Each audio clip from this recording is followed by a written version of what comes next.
people who don't know who you are, who are you? Well, why are you here in my house, my flat? Well, I broke in actually. I'm surprised Broken. that But you brought bubble tea, this was so all. it's all Oh right. yeah. I'm what they call an altruistic robber. It's incredible. It's a new thing I'm trying to start. You put things in other Yeah, people's houses I do. and then leave. It's an expensive hobby. It is. Someone broke in and really gave me is. all these It things. really is, but somebody has to do it. That's kind of what Santa Claus is, Somebody really. has to do it. Somebody has to do it. I've been saying for so long, we need a real Santa, and here we are. You're stepping up. But yeah, I'm Godesulloh. I do philosophy things. I like philosophy. It's a vibe. I talk about it on TikTok. I talk about it on my podcast. I write about it sometimes on Substack, and I think about stuff a lot, as much as I can. You also teach, don't you? I teach, yes. That's my day job, I suppose. I tutor in humanities and social sciences, so history, philosophy, and politics.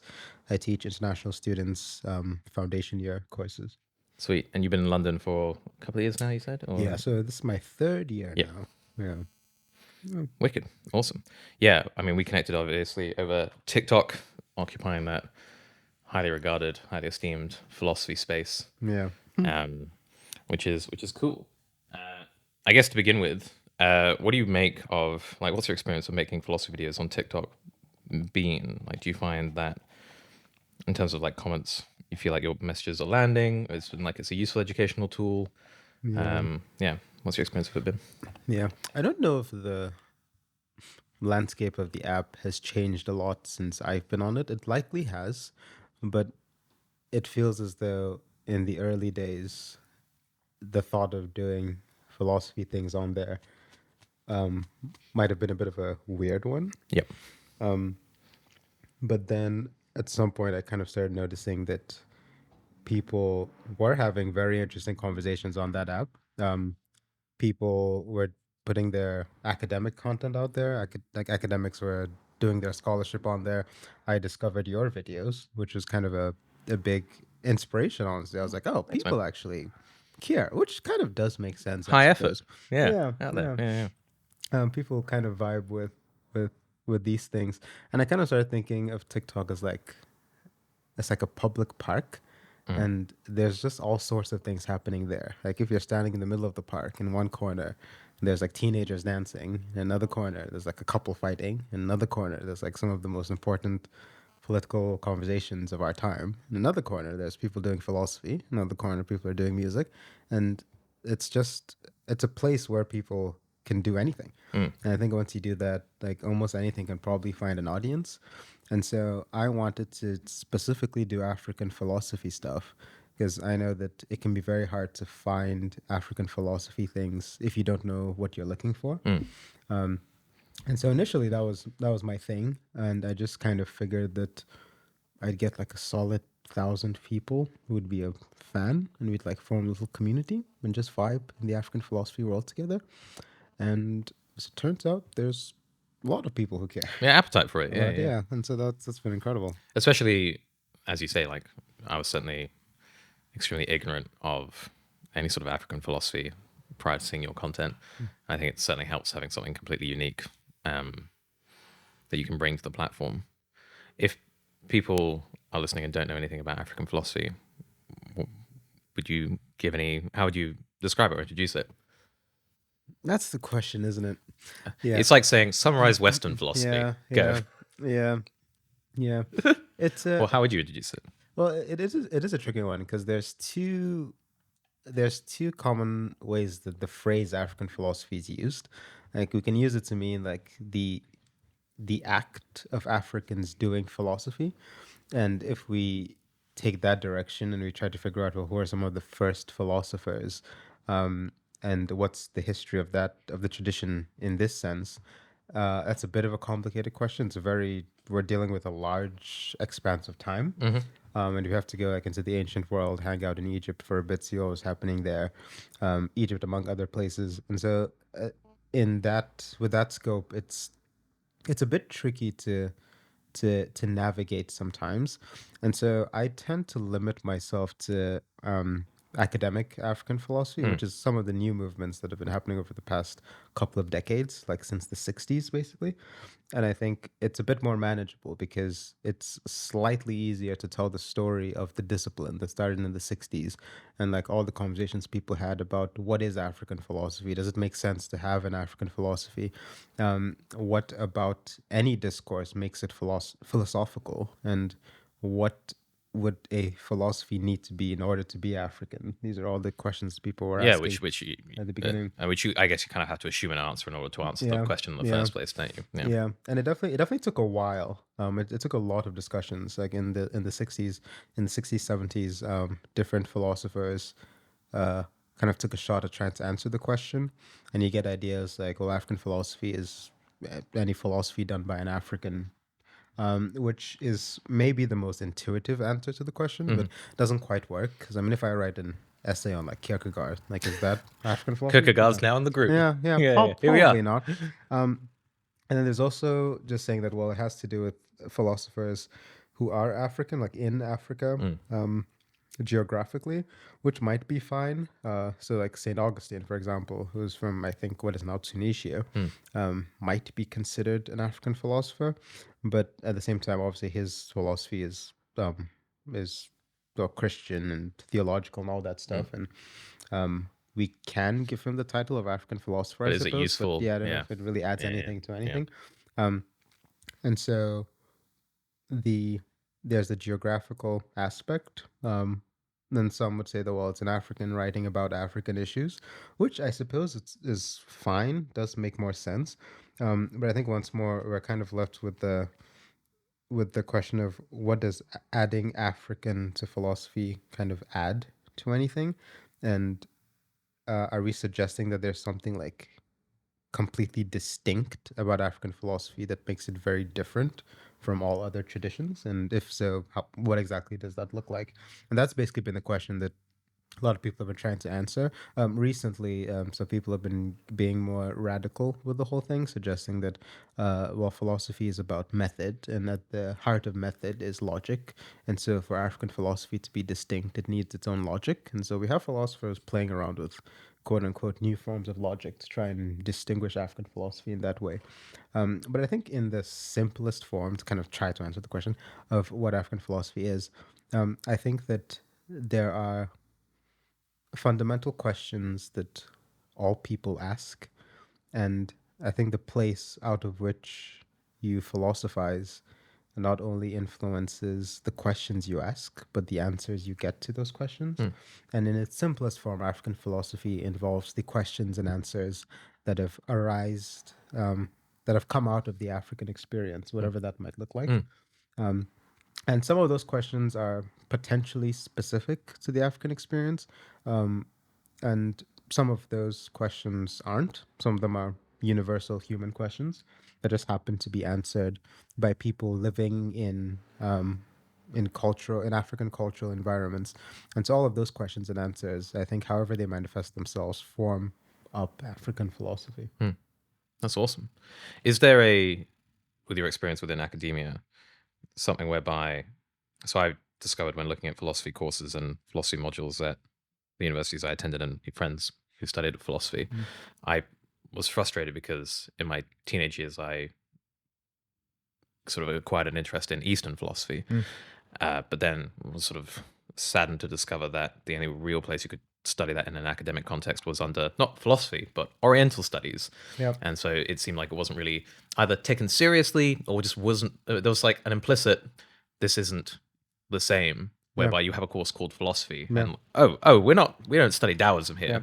You know, we'll study Christian. We'll look at that. You know, but is there a similar separation you find in courses? And Yeah, there definitely is. A lot of African philosophy conversations are kind of pushed into either African studies departments or maybe anthropology departments or maybe like comparative literature-ish departments. And I think there's a sense in which that's because philosophers tend to be very, I guess, weary of going too crazy with the definitions of what counts as philosophy. I think that there's a corpus that we've kind of settled into in the philosophy world. There are thinkers that we really like. There are concepts that we're a big Greatest fan hits. of. Yeah. The greatest hits, and we like recycling the greatest hits. And on some level, it's fine. I mean, the thinkers that we recycle did some pretty cool stuff, and we appreciate that. Yeah. That's fine. But I think that it becomes a bit problematic how terrifying it is for us to expand the greatest hits, and it's always a very difficult conversation when people say they want to do that. Yeah. Um, What do you mean? Plato isn't enough? What Plato. more do you Like, need? what more do you need, honestly? Yeah, Plato, Kant, Yeah. and you're I done. guess Aristotle. I And mean, you're if you're done. really feeling Um, freaky. Yeah. And so usually it happens like in the guise of like decolonizing philosophy. That's usually the term that people use. And it's a term that the discussions in the decolonizing philosophy space usually get very heated because they get political like overnight, basically. Well, I mean, Yeah. inherently there's. Yeah. Yeah. Do you find so? I would make, and I think there's no escaping that some sort of, I guess, maybe Western paradigm here. But one of the reasons why I found ideas in Eastern philosophy so interesting is because they seem to really, just, as you said earlier, change almost the questions we ask and also the answers you arrive at those questions. And so I think even coming from maybe a Western analytical tradition, there's a sense in which I want to go, oh, but if there are other ideas here which are better, I don't care about where they're from. Let's just hold them up to scrutiny and like see where they're at. Whereas I guess to me, the phrase decolonize philosophy, there's a sort of sense of moralism to that, as opposed to like the validity of the ideas or the value of the ideas, which I don't know. Is there a frustration in that with you, or do you think the idea of like holding up, or is that still coming from a place? Are we trying to escape the box, but we're still in the box when looking at things that way? Do you see what I mean? Where we're going, all right, your idea is better than ours, and maybe think, oh, it's not. The very fact that you're asking that question means that you're asking the wrong question. Yeah. It's a tricky one because on some level I could take I don't know what to call it, egalitarian, I suppose, stance and say that, well, all ideas in the grand scheme of human thinking are equal and should be given equal attention. And on some level, I do believe that. I think, but at the same time, I mean, there are some that some ideas are really bad. Some ideas are pretty bad. We come up with some really bad ideas. Some ideas are pretty bad. Some ideas were fairly revolutionary, and so that's why we care about them. Some ideas were. It's really difficult to say. It's really difficult to say, especially when we're looking across traditions, because then it becomes this weird conversation of the extent to which we can like make moral statements about other traditions. How can you value an idea when because also when you study things because they've been impactful, there's like self-perpetuating importance to them, right? It's like, well, they studied Plato and he wrote a lot about Plato, so I need to but I think there is something to be said about like opening up all the ideas to students as much as we can. I do think that's a very important thing, because as much as I vibe in the African philosophy world, and kind of all over the place as well, because when you start playing outside of Western philosophy, it kind of opens the floodgates, basically. And so as much as I vibe in all of those worlds, I still like love Kierkegaard. Like he's a little Danish boy that for some reason just gets me. Just resonates. It gets me. I think that's kind of what happens, because at the end of the day, I mean, philosophy is a human endeavor, and I think one of the dangers that people have been trying to avoid with African philosophy is making it so unique that we like put it in its own space outside of the grander human conversation. Oh, right. So you actually can't compare meaningfully. Yeah. So that's always been like a thing that people have been very cautious about. Some thinkers have made the mistake of trying to essentialize Africa so much that we're not even part of humanity anymore. Right. And some people, meaning well, end up doing the same thing too.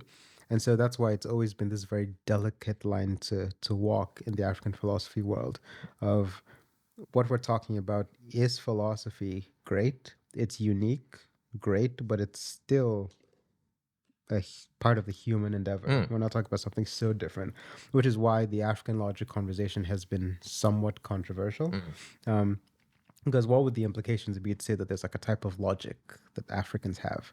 That no one else has access to, or So this, I mean, I'll just spend like a few seconds on this No, because please, no, this is a whole, please take it's a time. whole No, thing. no, no, take all the time you want. Yeah, because as much time as that's a dangerous game. Hey, It's a very until the dangerous battery game. runs out, buddy. That's a We dangerous got a lot game. of batteries.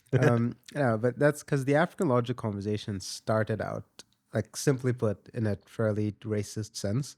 I think there was a particular anthropologist who suggested that there is some people groups have what he called primitive, what rationality was the word he used, primitive something, I don't know, something along those lines.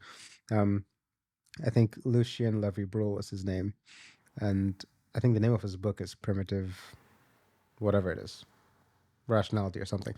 And the idea is that among some indigenous people groups, he felt as though their logic was significantly different from quote unquote Western logic, because among these primitive groups, contradictions, among other things, don't bother them. And so they kind of accept contradictions in a way that we try to fix in Western logic. And so he saw that as a primitive thing. And that, in a way, served as one of the foundations of the conversations around African logic, because a lot of African people groups were kind of put in that category of not being able to, quote unquote, do logic properly. Now, fast forward like many decades, and most recently, some African philosophers are revisiting the logic question, and they're trying to work. One of them specifically, Jonathan Chimakonam, is trying to work very carefully not to fall into this essentialization trap. And so his thing is basically like, this African logic is not something that like only African brains can do. It's a system of rules of logic derived from African cultures that anyone can use. And so that's kind of a way to universalize the concept but have it be born out of African places. And so it's a very like delicate conversation to have when we're talking about African logic or really African philosophy, because we're trying to do something unique and universal at the same time. Yeah. And you want to make it accessible, but at the same time, not. Yeah. Because with the logic question, ultimately, I guess the way I view things is that, barring certain maybe super geniuses, maybe someone like von Neumann or whatever, any person who can think of things in a certain way or come up with some sort of system is accessible to anyone else. Yeah. Presumably, given a certain level of faculties or ability. We discovered that turns out if you're not born in a certain country, you can still learn their language and get absorbed in their culture. Yeah. So that's really quite fascinating. But I've heard the similar pushback whereby I remember I spent a number of years studying Kung Fu and sort of Chinese martial arts. And it was repeatedly made the point to me, because we had a teacher who'd come over and grown up in China, that if the martial art was a part of the wider culture of Chinese medicine, and lots of these things are related to a million other things to do with language and history. And if you're ignorant of all of that, if you haven't really been sort of saturated in that, you might think, oh, I understand this, because you do the very classic, I guess, Western thing of trying to put in axioms and be like, this means this, this means this, that's complete. It's like, no, it's a little fuzzier than that. There are a lot of other associations and everything. So, which I think, ironically, I think this is potentially the sort of fish and water situation, whereby separating things out into their constituent parts and having that, sorry, let me try that sentence again. The idea that separating things out into their constituent parts and then bringing them back together and not losing anything in those two processes, or separating them out and then being able to actually gather more insight, is in a sense a very Western logic idea, or a Western tradition idea of like, of course we can isolate this and this assumption and everything. But it doesn't necessarily apply to everything else. So yeah. That sounds fun, walking that delicate line. Why do you like Kierkegaard so much? Or was that really personal? You said he gets me. Why do I like Why do you Kierkegaard like so Kierkegaard much? so much? I'm trying to remember how I discovered Kierkegaard. Um, it it must have been a very weird train of events because the first thing I read was Fear and Trembling, which is a fever dream to get there. Um, but I'm trying to remember what happened that made me want to read that book, that got that book on my radar. I think there was there was a period where I went through this whole existential crisis because of love stuff. What? And That's never happened to has anyone never before, happened least to of all the anyone in the philosophers. history of You anything. were put into an existential crisis because of love? But I think it was kind of extra potent because I don't know, on some level sometimes you think, am I overthinking this if you're trying to figure out romantic stuff? Sometimes you think that am I overthinking it? But at some point, if you're like trying to figure out like if you like someone and your thoughts take you to a point where you start questioning the existence of God, maybe you've gone a bit too far. Like maybe it's possible that at that What point. did she do to you, man? Honestly, nothing even. Which is the funny thing. It was like all me. Break up so It bad, was God doesn't exist. literally all me. The problem of and evil. It wasn't even. Discovered It's in a this whole relationship. It's a whole thing. But I think what happened was like the love stuff got so weird that the more holes I poked in it, the more it felt like I was poking holes in the God idea, because the two are kind of a package deal sometimes, especially in Christian circles. Well, agape, additional love, so love with the line with the divine, right? Yeah, and so it's like on some level they are joined together in this way, to the point where at some point I wondered if love is the kind of thing that if you think about it too much, it stops existing. And maybe God might be like that too. I've kind of moved away from that thought at this point, but that was something that did bother me a lot back then. And I think that I was thinking about love a lot. I was thinking about God a lot. I was thinking about faith a lot. And I was thinking about the irrationality of all of it. And I think some of those keywords, all of those keywords led me to Kierkegaard, because that's literally his thing. And I wanted to I think my main question at the time, minus the love stuff, was the extent to which faith in a God is a rational thing, or if it's irrational, but that's like the point, and that's the best thing about that's it. a good thing. Yeah. And so any attempts to make it a rational thing are kind of a waste of time. Yeah. And I think that question specifically is what led me to Kierkegaard and led me to Fear and Trembling. And then I would look at like random Kierkegaard quotes on Goodreads. And that's a very fun thing to do. I mean, he has some bangers. There's some bangers. There's some good. Yeah, it makes you just want to know the context. And so I think that's kind of what got me going. And it seemed like a lot of the things that bothered him were the things that were bothering me at the time. And in many ways, I felt like his philosophy, when I wasn't just being confused and annoyed by it, was very like personally directed at what I was thinking. And so that's kind of why I stuck by Kierkegaard. I'm going to look up some Kierkegaard quotes. Here we go. So let's see. We've got life is not a problem to be solved, but a reality to be experienced. Yep, it's a classic one. We got life can only be understood backwards, but it must be lived forwards. See if you can find the regret one. It's like marry and you will regret it one. Marry and you'll regret it. It's a bit of a long one. Let's see. I've got once you label me, you negate me, which is all right. Let's see. Marriage. Kierkegaard quote. Did he get married? That's a question, isn't it? He didn't get married. He did get engaged, and then broke up with her. Oh, here we go. Yeah, marry and you will regret it. Don't marry, you will also regret it. Marry or don't marry, you will regret it either way. Laugh at the world's foolishness, you will regret it. Weep over it, you will regret that too. Laugh at the world's foolishness or weep over it, you will regret both. Oh, is that where it stops? There's actually a lot more. It's the longer quote. I'm just going to... Oh, wait, no, sorry. Wait, sorry. Forgive me.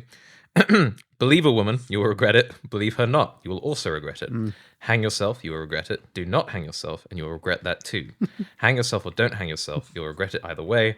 Whether you hang yourself or do not hang yourself, you'll regret both. This, gentlemen, is the essence of all philosophy. Oh, Kierkegaard. What a guy. He was having a day. He was having a day. He was filled with melancholy. Yeah. Yeah. I guess there's a sort of freedom in knowing you'll have regrets, regardless of what path you pick, right? Yeah. I mean, funny enough, the This particular quote really does help me sometimes. Why does it help you? I think for some reason, imagining everything in terms of regret helps. That it's guaranteed. That, I mean, regardless, it kind of doesn't matter. At least that's one way of reading into the quote. And so, whether you like, it doesn't really matter. The outcome is the same, so it might as well, I suppose. There's a great quote from Hitchens where he says, "You don't get to choose not to regret," or worse, the effect of, "You don't get to choose not to have regrets, but you get to choose your regrets." So you'll definitely have regrets, Yep. but there are certain things that you like. Inevitably, I think with any level of ambition in life, you work really hard in your career. You regret you didn't put more time into your friends or family. Put more time with your friends or family. Oh, what could I have achieved? I spent all that time. Yeah. So Yeah, I think on some level we can wonder if it's true that you regret everything. It's like if you see a pretty person on the street and you want to go tell them they look pretty and ask them out. This quote can give you the strength to go do that. I suppose, like it's the worst she says is no, which isn't true. She said, which it definitely isn't true. But let's assume it is. Even if she says something worse than no, you'll regret going up to speak to her. That's fine. But even if she says yes, and then you get married and then have a beautiful life together, Kierkegaard says you'll regret that too. So it doesn't really matter. Yeah. It's liberating. Yeah, it doesn't really matter. Yeah, we're not getting out of here I alive. think there's a. I just find it funny. Yeah. Yeah, and it's a vibe. Yeah. No, there's definitely something liberating to all of that. Here's a thought I sometimes have, which I'd like to your thoughts on, because often, and I've been guilty of this, whereby I'm sure you've heard of the book "The Top 5 Regrets of the Dying" by Bronnie Ware. No, actually. So she was I think an Australian palliative care nurse who spent a lot of time with people at the end of their lives and basically wrote this book, which was, I think she was Christian, but essentially it talked about 5 regrets that she noted, and among them were things like, I wish I'd let myself be happier. I wish I'd lived a life true to myself, not the life others expected of me. I wish I'd stayed in touch with friends. I wish I'd sort of let myself love, or stuff like that. And I often, obviously, these are really beautiful sentiments, and people go, "Oh God, this is a really good thing to avoid, and I should heed this wisdom." But sometimes I go, well, that at the very end of your life, you have this experience of, I wish I'd done things differently. Should that dictate how you live in the present? Because in some sense, if in the last 2 years of your life you have some negative experiences, but all the way up to that, let's say you're enjoying it, is that a good argument to change? Because proportionally, that might be only 2% of your life. Yeah. But do you see what I'm? Yeah. Yeah. Because are we living to be leaning back in an armchair, Yeah. hopefully in relatively good health at the in our golden years, going, yeah, that was good. Yeah. It's kind of like how Camus says, you find a reason to live, it's also a reason to die. You find something to live for, you also find something to die for. And so I think in that sense, there's something there in terms of trying to figure out how you should live your life now based on what might happen on your deathbed. Right. I understand the train of thought, but I'm typically not a fan of doing that. Mostly because, I mean, there are certain things in life that I just don't do for my own, I don't know, like philosophical weird reasons. Like we're talking about drinking, so I don't drink. Yeah. And I mean, no one has ever Disgusting, told me this before, but I mean, they have said for some of the other things that I do. But it's like, would I regret not, like, say, partying and drinking through my teens and 20s, like on my deathbed? And whenever anyone throws the deathbed thing at me, I think my thought is usually like, well, first of all, I think on my deathbed I'll have like a lot of things to worry about, like a lot of things to worry about. God, you know what? I really wish I had that beer when I was 16. That thought to me just seems so weird. Yeah. Because I'm like, bro, I'm about to die. Like, what? Why are you like, going what? on about like, my I'm teenage years? I'm finally going to figure out what happens after we like that's like a whole thing. Yeah. So I think that's weird. But I do think that the only quote unquote purpose the deathbed thinking serves is it does kind of show you, or it has the ability to show you what you might value right now. Yeah. And so I think of, if I had 24 hours to live, the last thing on my mind would be, I need to go drink stuff. Obviously, I need to go taste all the alcohols. I've never had tequila. I really missed out. I keep hearing about tequila. I've never had it. Yeah, 24 hours. That's the furthest thing from my mind. If I had like a week, I would also not be thinking about drinking at all. If I had a month, I also wouldn't at Yeah. all. If at 6 months and I had a lot of time to do stuff, I don't know, maybe I'll try tequila. Might as well. Yeah. And I think that kind of just shows me, I don't know, that in the grand scheme of things, this is not that important. Mm. And so that's kind of the only way that like deathbed thinking plays into my thinking on things. But I do think that generally speaking, as you say, it is weird to approach deathbed regrets in that way. Because it seems to me you're basically saying, I don't want to have this negative experience far down the line. I want to optimize for having a positive experience at the very end. Yeah. And I will do anything to optimize for that positive experience. Like, but the majority of your life, you hopefully won't be on your deathbed. Yeah. So what? Yeah. That just maybe in a weird utilitarian hedonic calculus sort of way. Yeah. I agree with you though that in the sort of the clarification that question can bring. I've mentioned it a couple of times, maybe even on this video or on this podcast. There's a book by a writer called Tim Kreider called We Learn Nothing, and he has an essay in it called Lazy, a Manifesto, where I think it was written about 11 years ago, and it's an injunction against busyness. And it ends with words to the effect of, I suppose at the end of my life, I'll regret not having worked harder and having said more of what I wanted to say. But what I expect I'll really regret, or what I'll really want more of, is one more night of drinks with my friend Harold, one more good laugh with my friend Nancy, one more good talk with whoever.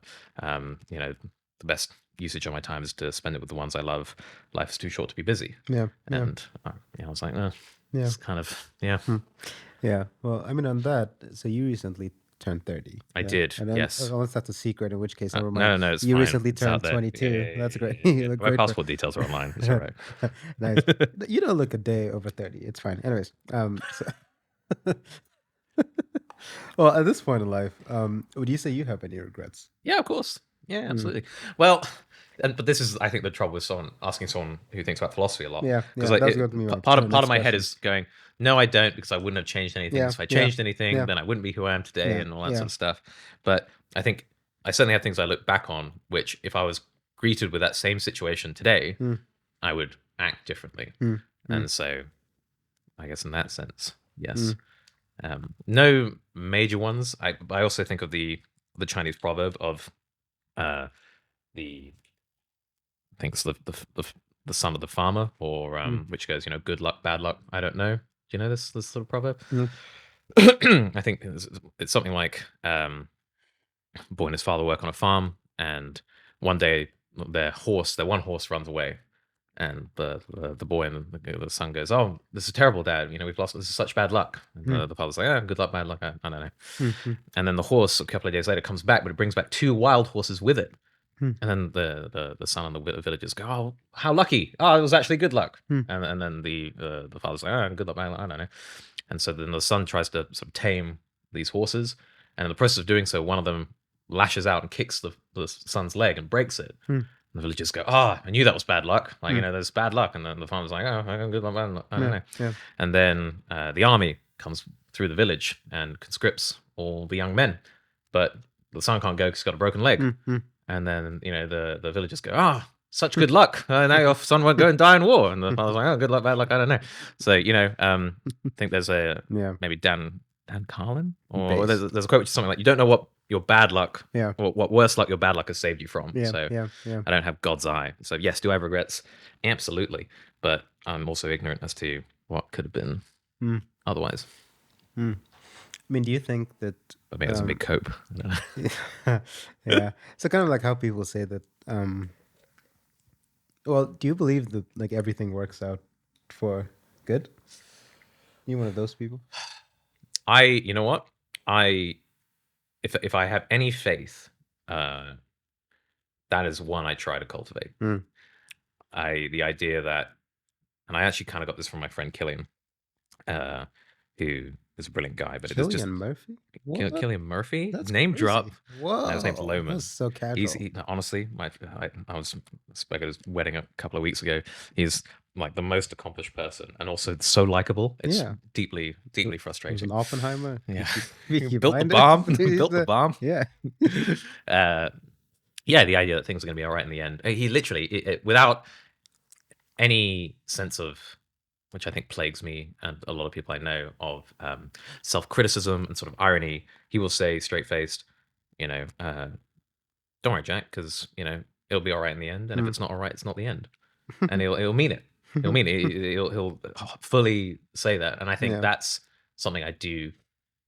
Again, it's a faith. I don't know that's going to be Yeah. the case, but I do try and Yeah. hold on to that. Yeah. Yeah. So, Yeah. what about you? Do you think it's all going to be all right in the end? Hmm. Yeah. No. Well, You well. baited me. So no. I think you put it really well, and that's kind of where it is. I think it is a faith thing Yeah. because I usually distinguish between like the things I think and the things I believe, Right. and I think this is Very useful. certainly one of the belief ones Yeah. because I don't know, it's a cold, indifferent universe in many ways. I don't really, I can't really think of what out there would be making everything all right in the end. Yeah. Like it's just stars are colliding and this little rock is spinning, and that's pretty much all that's going on. Yeah. And I don't think anything out there might owe us anything. But I think when belief comes into the equation, then yeah, for sure. I think there's we might be owed. I won't call it happy endings, but we might be owed better days, Mm. maybe. Um, The best is yet to come. I like to yeah, say the to my best is friends, yet the to best come, is yet to sort of come. thing. Yeah. Yeah. But at the same time, I think in my most on my most cynical days, I remember how there have been countless human beings who just lived very brutal lives, Yeah. Yeah. and they started brutal, were brutal in the middle, and ended brutally. Yeah. And that does happen as well, and so it's hard to know what to make of those. Um, but I'm still inclined to believe that better days are in store for all of us. When it comes to the brutal lives that people must have lived in years gone past, I again two minds about that because on the one hand, I think I think anyone needs to read any history book ever Hmm. and go, oh God, Uh, I'm not sure I would tolerate that. But at the same time, people are innately very strong, and I sometimes wonder if there's a sort of patronizing level where I go, oh, I believe in evil because you experienced, a life whereby there was a time where there was no medicine and all hmm, that sort of hmm. stuff. And like, also, who am I to say that, that life wasn't worthwhile? Yeah, Aside from obviously all the suffering humans cause each other, I'm talking about the suffering nature yeah, inflicts yeah, on us. yeah. But I mean, this is a point that something else I think about, which I want your take on, which is cold and different universe. One of the main reasons why our lives are not as filled with suffering now as they were in the past, again, aside from the suffering we inflict on each other, is because of science and Hmm, knowledge and hmm, this sort of taming of nature hmm, and pushing back. And I sometimes get very frustrated. And I think maybe it's just my For You page on TikTok, but things I'm exposed to whereby people go, we need to live in harmony with nature. hmm. And, nature provides everything we need. I go, nature's full of disease. Like nature wants to kill you in Yeah, 1,800 different ways. yeah, The only reason we're all doing all right, and there's so many of us, is because knowledge and science, and we push back. yeah. But just to tie this back into what we were saying a moment ago, in a way, I've realized that the only for me to have this optimism is almost a faith in mankind. Hmm, It's the faith that actually people will learn and cooperate and make things better hmm, in the long arc of history. hmm, And that I think is also nice because it gives me this sort of optimism of people. hmm. Like, oh, we're all on the same team here. We're all sort of pushing forwards, trying to make things better, which we're obviously all not. I can see evidence of that, but like, in the macro possible lens. Yeah, So, yeah. I think nature conversations are definitely very, very weird. It's interesting how often they pop up in like political philosophy conversations. We talk about the state of nature, we talk about the nature of human beings, and it's kind of an old idea that this should mean something to political philosophy. We have state of nature discourse with like Rousseau I was going and to say Hobbes and Leviathan, Locke, and yeah, all of those yeah. people. And the idea is, I mean, there are different conversations on what this should mean. So should it mean that man is natural in a certain way, therefore we must lean into it? Or does it mean that, or it could mean that man is natural in a certain way, therefore we must try to overcome it? And usually people, different philosophers approach this fairly differently. So, like in the Hobbesian sense, nature sucks, everything sucks, Yep. and so some things are inevitable. Like we're going to fight. Yep. War is like a thing. We can't really just not do war, and so we are not really meant to live in peace with nature because nature sucks.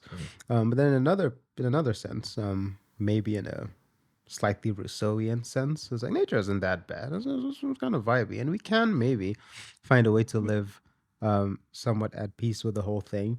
But it does, raise all the questions of what it would mean to reasonably live in harmony with nature. Because in its most idealistic sense, it just means, I guess, be kind to the trees and the animals. Yeah. That's great. Yeah. That's Sentient fine. life. Yeah, and that's all. beyond. That's all good. Yeah. That's all fine. I'm down for that. Yeah, Totally down. but I think in like a literal sense, harmony with nature, as you say, nature really doesn't like us. Nature really has given us a hard time on this planet. And the fact that we eradicate diseases, that's kind of us one-upping nature, like sticking our fingers up its nostril. Obviously, that's what I was going to say, nostril. Yeah. Obviously, You can swear on this if you want. that's obviously what I was going to say, nostril. And so I think there is something to be said about not settling for what is natural. Right. And I think as a like political philosophy stance, I definitely take one of never settling for the way the world is. Yeah. I think the world can always be better than what it is, and I think we need people to be able to dream of what that might look like. Yeah. Dream it to make it happen. Totally agree. Totally agree. Yeah, but on the unless you have a point right now. Go ahead, please. On the point of like people working together and all that jazz, I'm wondering what your take might be on something like long-termism, like the idea that we should treat future people like people right now, because potentially, so the argument goes, there could be a lot more people in the future if trillions. mankind continues to go as we're going, and so the long-termist position is that the future people should matter as much as current alive people right now. Yeah. And we should treat them as like ethical agents to cure after. Like, what do you make of that? I see the logic in it. I don't like it. And I think this is sort of my whole shtick is that utilitarianism inevitably becomes long-termism. And usually the pushback on that is that, well, utilitarianism, like most reasonable forms of it, say future events, the further away it is, the more discounted it is in sort of your ethical weighting, right? Yeah. And also because of like the inherent uncertainties of trying to predict anything. But my pushback on that is going, well, but you can make some really reasonable predictions, which you could use to justify like absolutely heinous and atrocious acts. Yeah. And I think that's my main issue with it, which is you can hold the weight of billions, trillions of humans in the future, Yeah. and use that to justify basically any act right Yeah. now, Yeah. with no necessary inherent payoff. Yeah. And so that frightens me. I think it'd be cool. Like, I would love the idea that humanity would, like, get over our differences in maybe a more fundamental way, and solve the alignment problem, and go off and explore other galaxies and stuff like that. It's like a sci-fi dream, a sort of utopian thing, which I think even sounds silly to say now, which is kind of tragic, because most sci-fi and movies and media, I think, reflects the sort of zeitgeist, which is, oh no, things are not looking good. Things are not looking good at all. What if the payoff was more like guaranteed? So it's a hypothetical that what we do now might help these countless people. But what if we were like as far as we can know anything scientifically, we're like 99% sure that a certain suspect action now would guarantee the well-being of like the billions of people that could live in. So I mean, if we put sort of like, I guess, a future trolley problem, say nuking this country, killing a few million people, but this guarantee, like to our calculations, 99% sure humanity sorts itself out, trillions of humans in the future. I really freaking struggle with that. I really actually don't know. I think I'd almost lean towards not.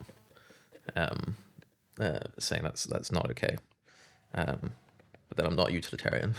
So I sort of feel somewhat comfortable in doing that. What about you? Is that Yeah, well, I mean, it's connected to the effective altruism business. William MacAskill, who is one of the leading philosophers in the EA movement. EA, effective altruism, not the game company, which can get confusing EA sometimes. Sports? Yeah, EA. It's the game. Yeah, like EA is potentially sacrificing the lives of millions of people. And honestly, that could go either way. honestly, Honestly, it wouldn't surprise me the stuff I've read about that go either company. way at this Just joking. point. Yeah, you can sponsor me if you want. Yeah, but I think so MacAskill, in addition to effective altruism business, also recently has been advocating the long-termism position because they're kind of connected. Well, again, I think logically it comes out of it. Yeah, it does. I think there's this kind of weird thing of effective altruists trying to beat the utilitarian accusations, though. Really? I don't know if they fully embrace, because I remember.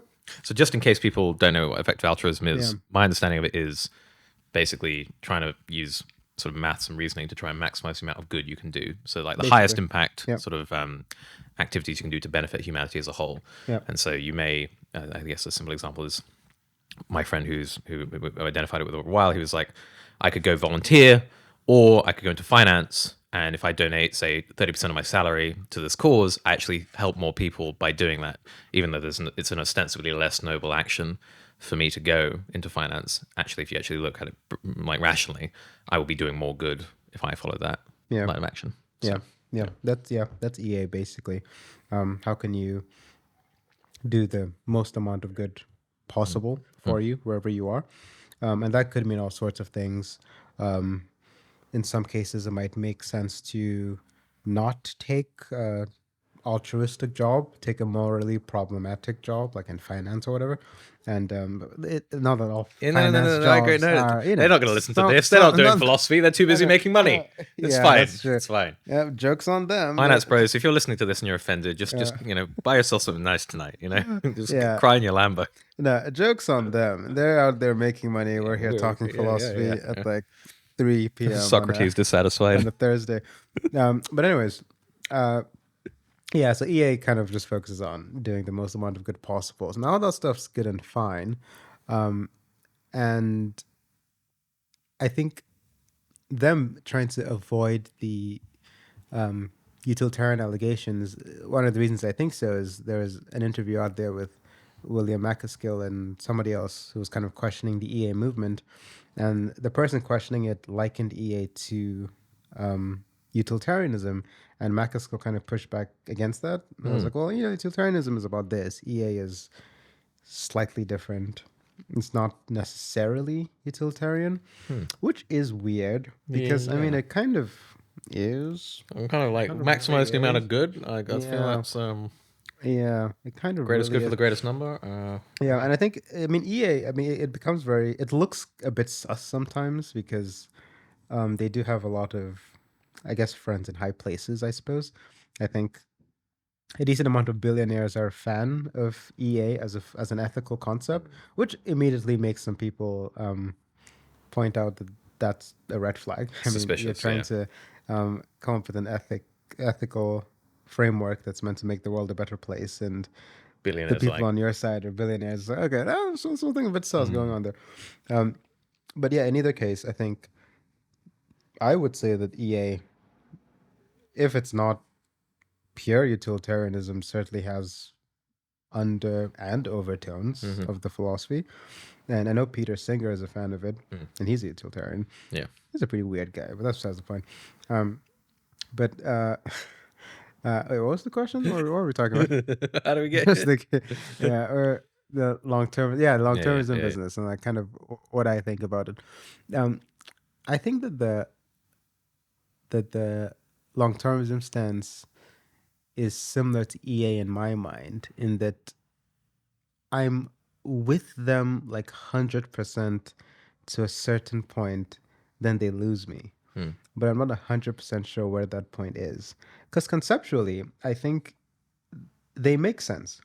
If they are correct potentially there could be billions upon billions of human beings that haven't existed yet. If we exist for the next 100,000 years, let's say, the way the world's population increases, it's possible that there's like a lot more humans that could live. Yeah. If we end up moving to other planets, we could increase our population that way.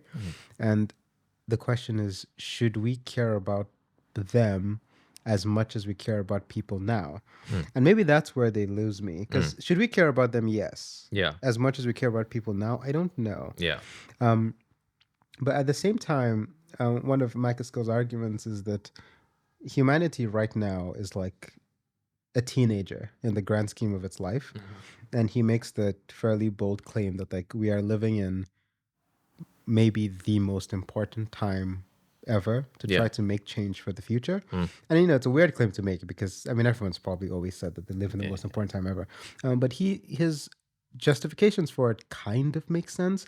We are at a very specific time in our journey as a species.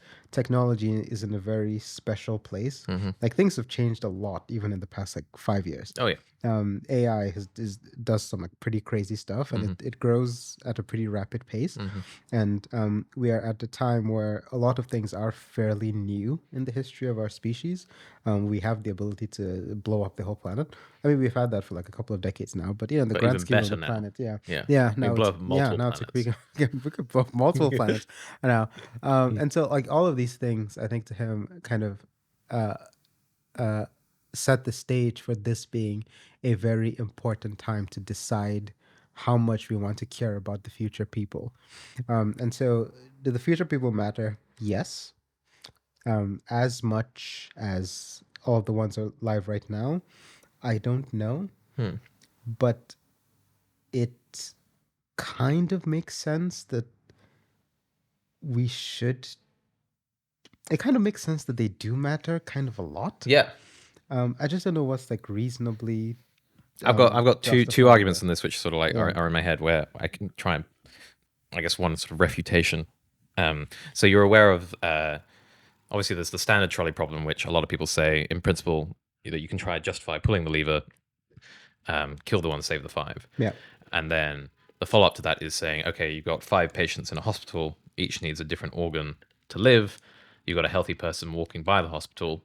Can we murder that person to save these 5 lives? Yeah. And the sort of, and if you say no, it's like, well, why? The calculus is the same. And an interesting pushback, and I think even Peter Singer wrote this once, where I believe I read the argument from him, where he said, well, the refutation for the organ harvesting is that you actually need to take that to the look at the long term, and suddenly if that's a decision you make that's justified, there suddenly becomes an incentive for people to become ill, because the way to guarantee your survival in society is to actually be ill rather than healthy. And that net, if you sort of take that and sort of do some induction, you create a lot more evil or suffering by making that the default system.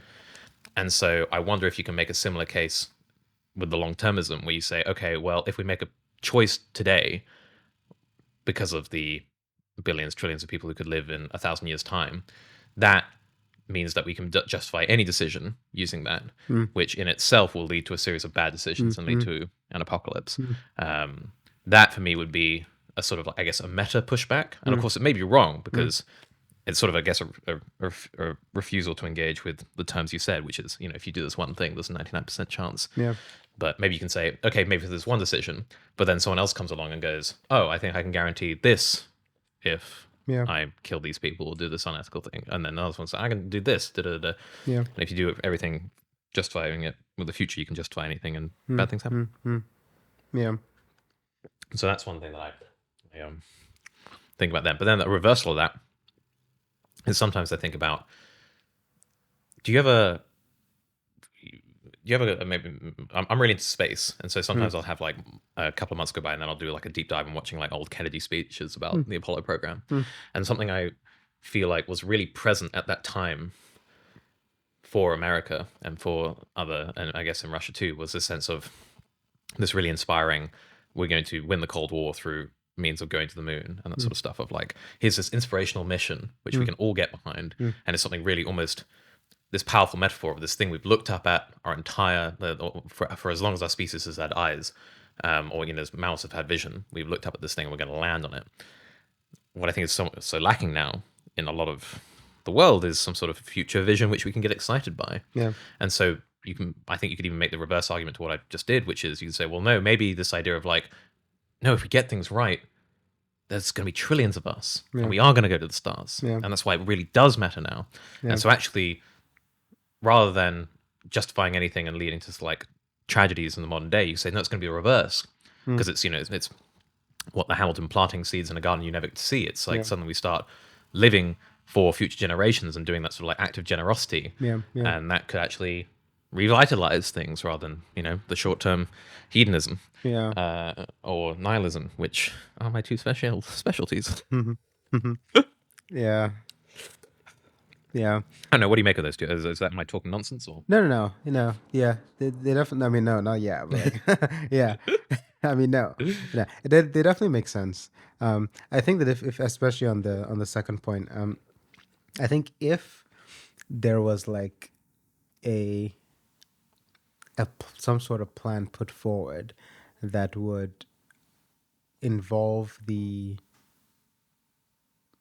suffering in whatever capacity of a decent amount of people today for the direct service of like the next couple of generations, I think that would be an interesting conversation. If like the thing that we would be being asked to sacrifice now was like clearly stated, and the benefits that people think would get from it are also clearly stated. I think with specific things put forward, that would be an interesting conversation to have, to kind of see intuitively how we feel about that, because it might then become a problem of us not caring about future people because we don't know them, because they're strangers. Yeah. Because intuitively, none of us might have issues with like sacrificing things for our kids, even if our kids are just in our minds right now. And so that becomes like a different conversation of why would we kind of privilege our kids over strangers. And it makes sense that we do, and it's not necessarily problematic to do so. But I think the conversation will shift a little bit if we get more specifics on all of these things. And I think that generally with effective altruism and their long-termist goals, I think they've built a very interesting foundation, but I don't think they stick the landing, which ultimately is one of my beefs with them. I think it'll take another ethical school of thought to do more effectively what EA is trying to do. Because I think this emphasis on the mechanics of it all is problematic. Because like in the same interview with Macaskill, he was asked like, what would you do if there was a burning building, two burning buildings. One has a child, the other has a Van Gogh painting. You can sell the Van Gogh painting to like donate to charities to save people's really lives. good one. Yeah. And he said he'd save the painting. Right. Which is like, I mean, so it's like, okay, this is a bit sus. Now, on some level... Hey, we live in a capitalist society. What do you want me to do? And on some level, like in his mind, he could say that... Because part of the purpose of EA is that there's a method to vetting charities. So let's assume that their methodology is great. Yeah. And like the charity is actually going to do good stuff. If that's the case, then in his mind, it could be a case of, well, the painting is not actually a painting. The painting is actually like 100 children. Yeah, 100 children. Yeah, it just looks like one painting. It's just a means to And so, and so if the scenario was one child and 100 children, that's a bit easier. Yeah. But because it's a painting, it seems problematic. But it's the same thing. The painting is the children. And so that might be the rationale there.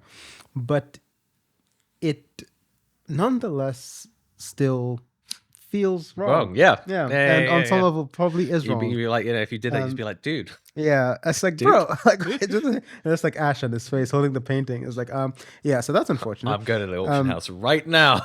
Yeah. And so it's like, I respect the foundation they've built upon and they've erected as well. But I think in these moments, a different philosophy that can provide a much better answer to think that question, for example, is needed to be more, what's the word? Digestible. More digestible, I guess. More ethical Yeah. than EA Yeah. overall. Yeah. It is weird that, because ultimately morality is, very tied up with emotions and, I guess, evolutionary stuff and how we treat one another, that when you start treating it like a function you need to maximize, it divorces you from the very humanity that made you care about things in the first place. Yeah. The type of person who you think would be most compelled to leap into harm's way to save the child, throw in a bit of EA reasoning, and suddenly they're doing something that's so presumably counterthetical to their instincts. Yeah. And it's one of the strange things about ethical thinking. But yeah. And how much of this is down to capitalism? Because All that of was, it. yeah. Yeah. Which is probably one of the separate qualms that I have with EA. It does kind of try to work very comfortably in capitalism, Rather which is questioning the system. probably Yeah. which is probably why billionaires like it. Yeah. And so it's like, I mean, your goal is to make the world a better place, and like you don't try to poke any holes into capitalism. Yeah. Like, that So, seems a but we bit could, weird. Yeah. Now, can we use capitalism to, use the stones to destroy the stones type thing? Thanos. Yeah. Can we? I mean, maybe, potentially, but I don't know. Too many question marks there. I think that for how radical, because I think this is also a place where it shoots itself in the foot, because it's claiming to be like this new radical world-changing thing, and it's not trying to actually radically change like some of the systems that have gotten us to where we are. Yeah. And I think it does miss the mark completely in that sense. And so, I mean, if you're going to be radical, then like, I don't know, be radical, like poke holes in like the things. What if we did charity, but better? Hear me out, guys. What if we worked out which of the charities was best and then spent more time on them? Yeah, Radical, but man. they're doing pretty well, honestly. They have they have centers and like university, which is probably also pretty sus, because everything is sus. It's a bit of catch-22. If you want to, they're bad at their job. Where's that money going? They're good at the job. Yeah. Hey, how do you get all that money? Yeah, hopefully they never see this, because I'd work for them. Oh, I definitely would. Yeah, that seems like a pretty sweet deal. I think criticizing something is not the same as saying it's actively evil. Yeah. Well, you criticized me before. Yeah, no, EA isn't. I hope so. EA isn't actively evil. They're not. Well, see, maybe one thing did you see the Mr. Beast video where he cured, I think, 1,000 people of blindness? Yeah, and people going, oh, you're only doing this to make a video and all that. But then the pushback is, well, he's probably done more good than most of the people critiquing him. And I think you get into this weird space where, until you can change the game, you've got to try and make the best of it. That is an EA kind of argument as well. Do you think if they own that, then you'd be less sus of them? If they said, look, capitalism is, ultimately we would like to change capitalism, or like we needed to address this sort of maybe techno-feudalism situation that's going on. But until we do that, we have to maximize the amount of good we can in the situation we have. Yeah, so potentially, and I think it's an analogy that I think one of them is used. It's like if you're a doctor in a war-torn country, people can blame you for not stopping the war that started before you were born, for example. Like, you showed up, here's the situation on ground, let's do the most amount of good we can. And so in its simplest form, if that was like kind of it, period, in a bracket, in a shelf somewhere, fine. And I think that's what drew me to it initially. I do think that there's something beneficial ethically about practically thinking of how you can do the most amount of good that you can do. Yeah, maximize good. I think it might be a bit disconcerting that there's no, I don't know if there's an end goal in sight, because I mean, if we don't get rid of the systems that are really bad, then we're just kind of doing this forever, pushing against the tide. Yeah, and then we might be making things a bit better, generally speaking, but I don't think the end goal is to I don't think the end goal is to, I don't know what the end goal is. It's not like we're trying to get society to a place. Yeah. It's just like we just make things better. Okay, great. But can we color that image in a little bit more, maybe? Yeah. But I don't know. Well, I guess advocates of capitalism would say, well, capitalism's lifted more people out of poverty in the last 50 or 100 years and increased standards of living and all that other stuff. And Yeah. for me, again, whatever you make of that, the pushback that I never really see articulated is that fundamentally these technologies and like our rates of consumption and large corporations and lobbyists like directing governments, ultimately the first principle is to consume and to create, and we haven't seen the end result of running this experiment. Yeah. But if you look at the data, I think most people can agree that there's a tension between capitalistic corporate interests and the well-being of the planet and people in it. Yeah. And, I think on some level, sure, capitalism solved some problems. And I think it's almost ridiculous the problems that it created shortly after solving those ones. Like solving the food problem. And a lot of us consume food without really thinking much about where it's coming from. We don't see the people making our food. True Dan. It's a ridiculous. True Dan. It's a sponsor is True Dan. It's a ridiculous thing, but it's an incredible logistical miracle that we do what we that can. the amount do of right food now gets with into the city and we Yeah. can all eat. It's ridiculous. And then the problem that's created is that a lot of it is wasted. Like so much of it is wasted.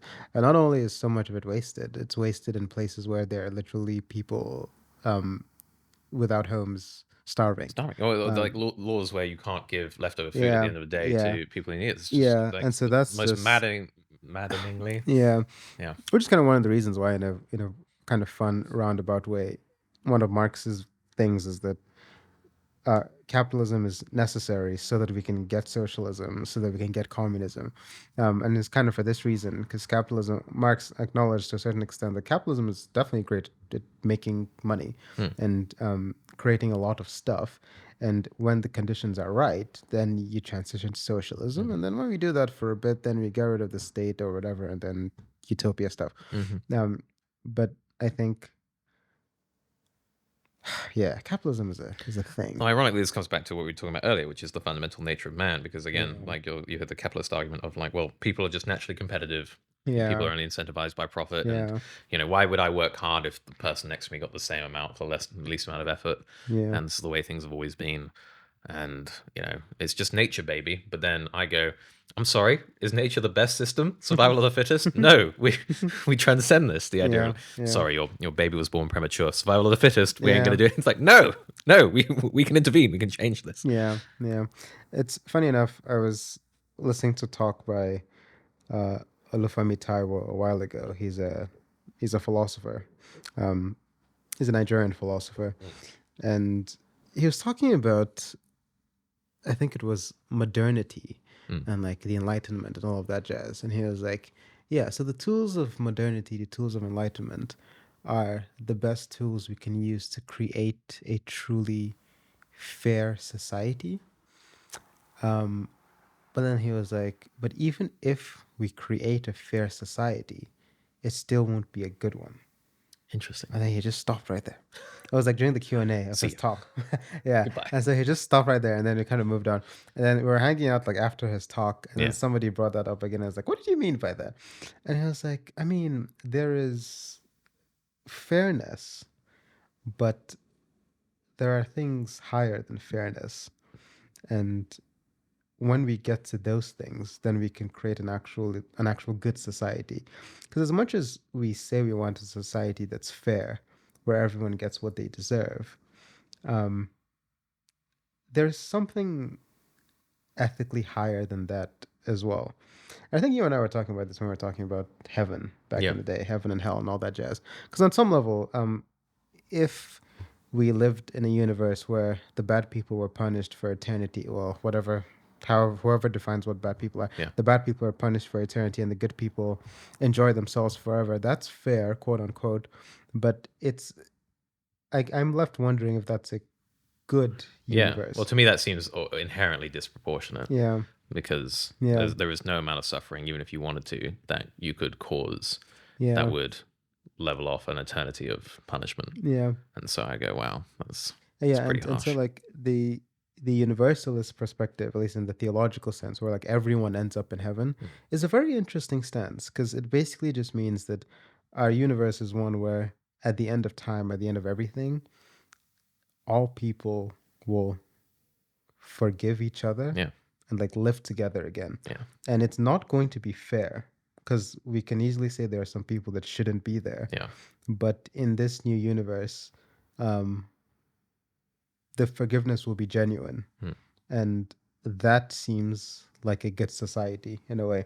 And so in a sense, that seems to be what kind of Tyrell was getting at. And so to the capitalist people who call it the most fair system ever, which is the whole thing on top. But to those who do, I mean, even if it is, I don't think that's a good thing necessarily. I think that I think there are higher things than what's fair. I think you almost see a concession of this, whereby I've seen so many interviews with people who, whether it's business people, actors or actresses who have come from backgrounds whereby, they were maybe raised by a single parent, financially unstable, and they've accrued a lot of wealth in their life.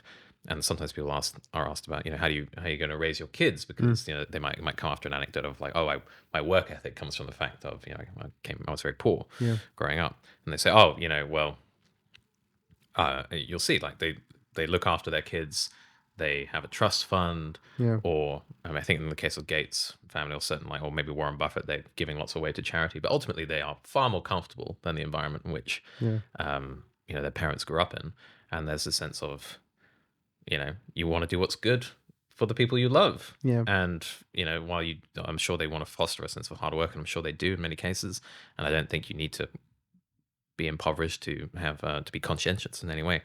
For me, that's like a concession of like, oh, but for the person I hold most dear, I'm going to look after you regardless, right? Even if you don't work that hard, you're going to be okay.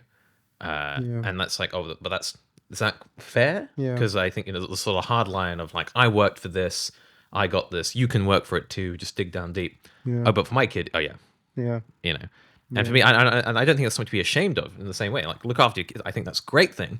But for me, it goes, presumably it's on the people you most love dear in the world. You go, regardless of what you do, I'm going to look after you. Yeah. That's good. So, I think. Yeah. So. It's an interesting thing. Anything else? Question-wise? There are a few questions. Super casual questions. So casual. Give me a hard one. Keeping it light, man. Give me a hard one. Yeah. Well, I guess we can come back to the thing you mentioned about, talking about, I guess an offshoot of the conversation we had earlier, from all ideas being in some way equally valuable, and then not all ideas being so great, and the distinctions between philosophy. Obviously, philosophy or philosophical ideas bleed into sort of self-help spaces quite a lot. And I think for me, the most obvious example of this in the recent years has been Stoicism, being something associated with people who go to the gym and eat carnivore diets and put images of Spartan helmets, which doesn't quite make sense because let's let them have it. Hey, but let's let them have it. But this is the thing, right? This is the thing.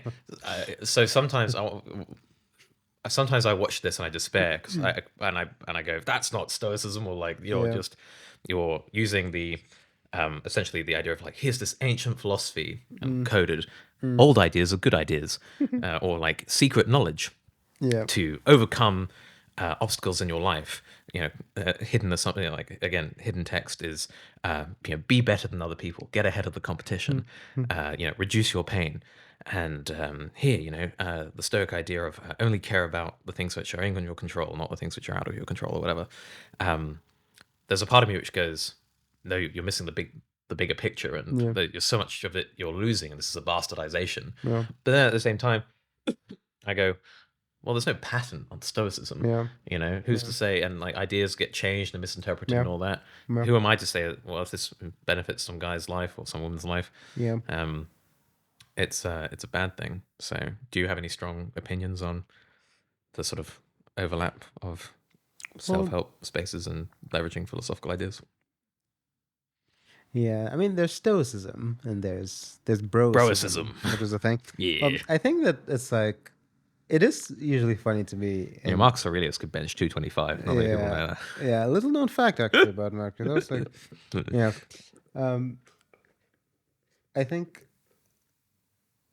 it's very interesting to go to bookstores and see like the philosophy section and the self help section like right next to each. They Yeah. bleed into each other in some Yeah. bookstores, um, and that's always very interesting. I think because it goes back to what I said at the beginning of philosophy being very difficult to define, Mm. because there is obviously a way of defining philosophy that calls it's a way of life, it's a way of being a better person, being a virtuous person, all that jazz.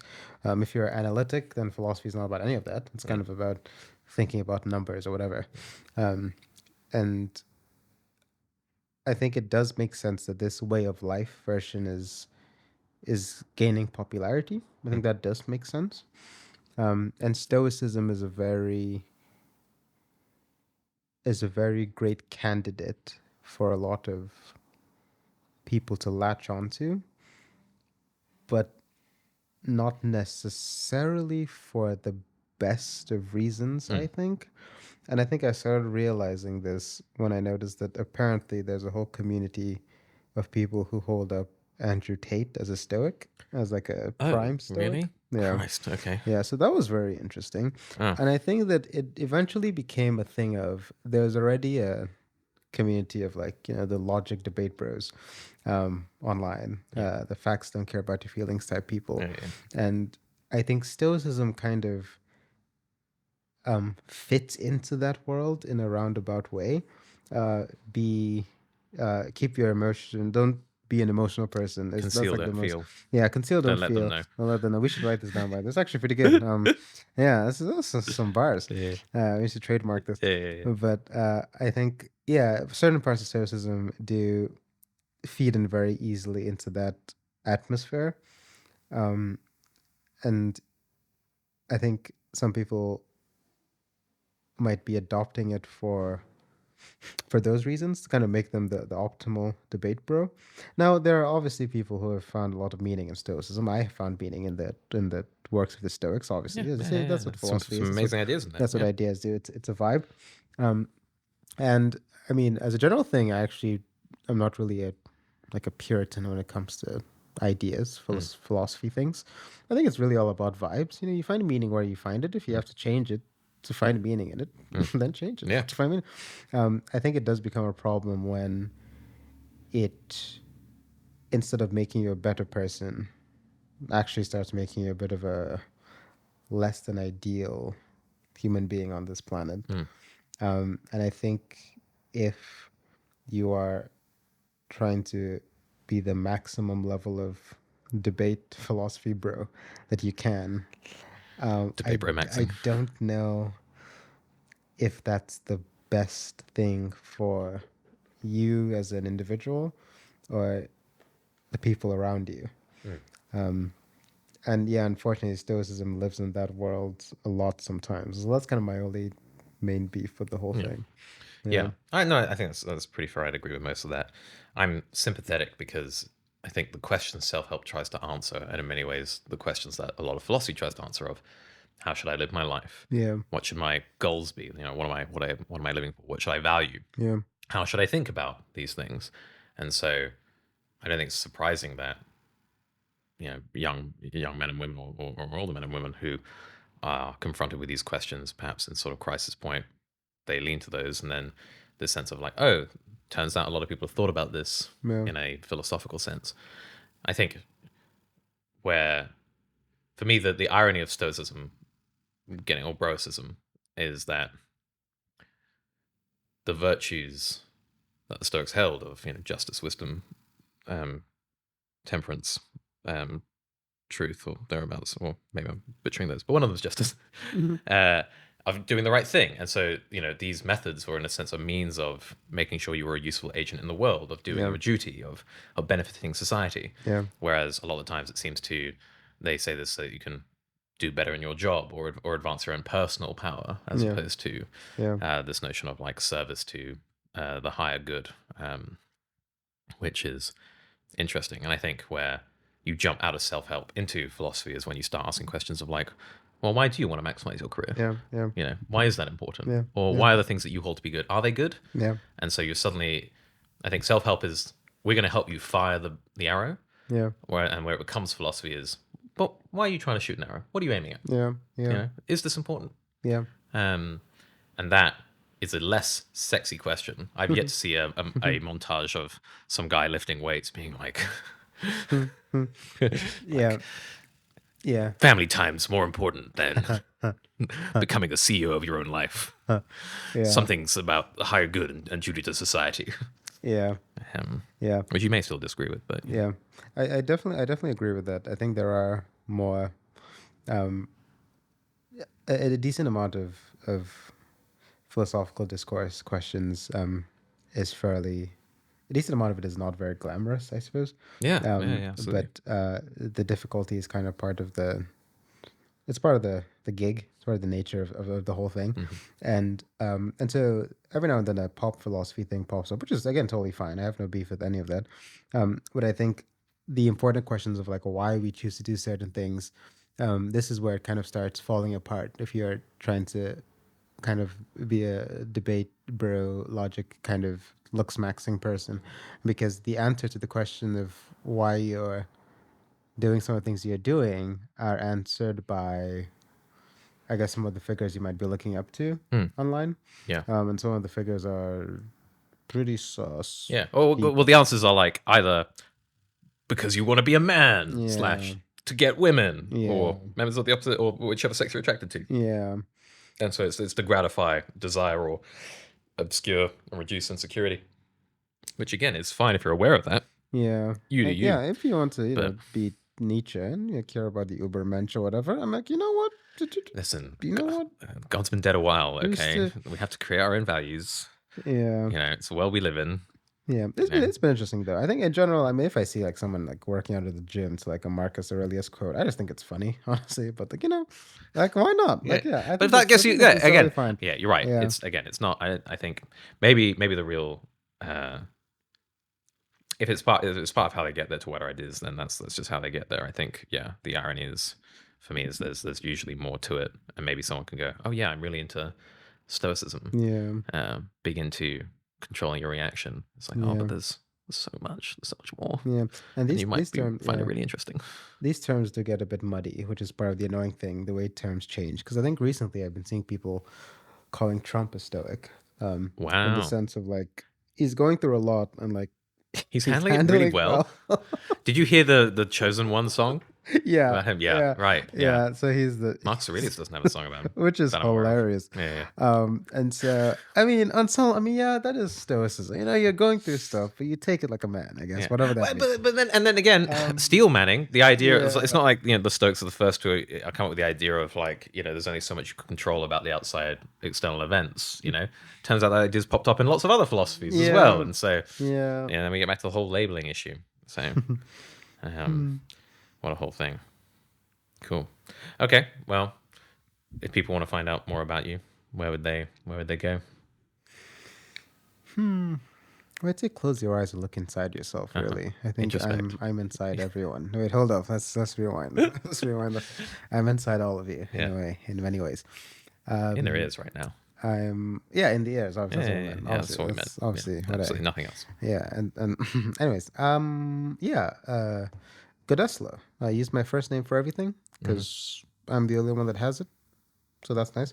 You're slumming out here with Jack. Yeah, that just sucks for you, doesn't it, Jack? My life's been a lot harder because of it, I'll be honest. Yeah, so I'm Godesulloh on TikTok. My other kind of username is Vibes Est Vida, which is pretty fun. It's kind of a bastardization of Latin that I say. It kind of just means like vibes is life. Vibes is life? Yeah, that's the Bro, idea. that's going to be on a t-shirt immediately. Yeah. I'll put all the links in the description of wherever this goes as well. Sounds great. It's something I used to say a lot. Vibes is life.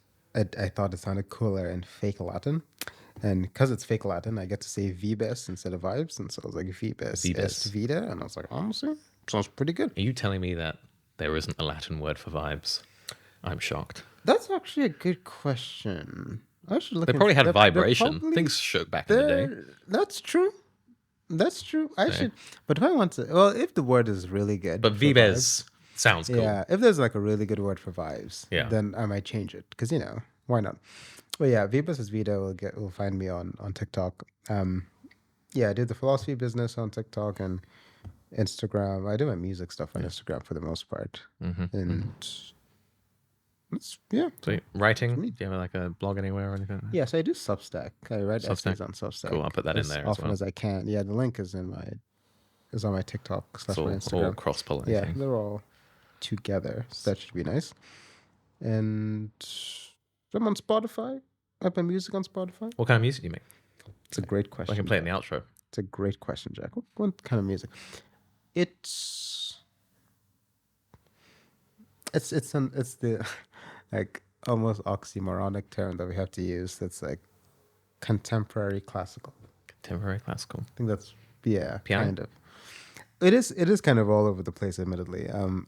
It is some of it is a bit jazzy. I have some albums that are just Albums? I didn't even know you had albums. I've seen you play a little bit on Instagram. Yeah, you had albums. yeah. Christ, okay, I'll give it a listen. I think I have two that are just improvised acoustic guitar music. Which it's been a while since I did one of those, but the idea used to just be that I turn on the mics and then whatever happens, happens. And so that's nice. I have two albums of that. I have one longer album of just music that I wrote based on poems that I like. Wow. And Okay. so, yeah, genre-wise, it's kind of all over the place. I don't know what's called. I like it, so that's nice. Sweet. Yeah, I will play some of it contemporary-ish as this classical. episode closes out. Great, yeah. My podcast is on wherever you listen to podcasts as well. That's the Vibes podcast. Checks out. Nice, simple names. I'm a simple man. Yeah, that's pretty much everything. Brilliant. Well, thanks so much for your time. Thanks for having me. Sweet. It's been great. Nice. Cool. How do you find that? That was fun.